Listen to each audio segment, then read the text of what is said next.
You could say the buck stops with Dr. Resmiye Oral. She runs the child protection program at the University of Iowa. She compiled the ultimate report on the alleged abuse that killed Kamryn and examined her after she came to the hospital. Maybe seen in, for instance, falling from second story or third story onto a rigid surface, or being thrown out of a motor vehicle in a car crash, or in abusive head trauma. Based on the bleeding and swelling in Kamryn's brain, the doctor says the abuse that ultimately killed her likely happened sometime in the 6 hours before she got to the hospital. That time matches with what doctors said yesterday, that the abuse would have happened around noon.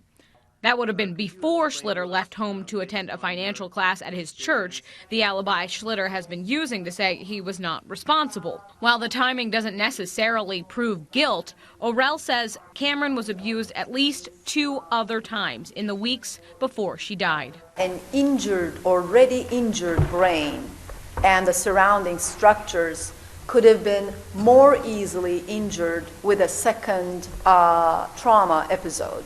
That constellation of abuse, she says, would have added up to make a final shake or slam enough to kill Kamryn.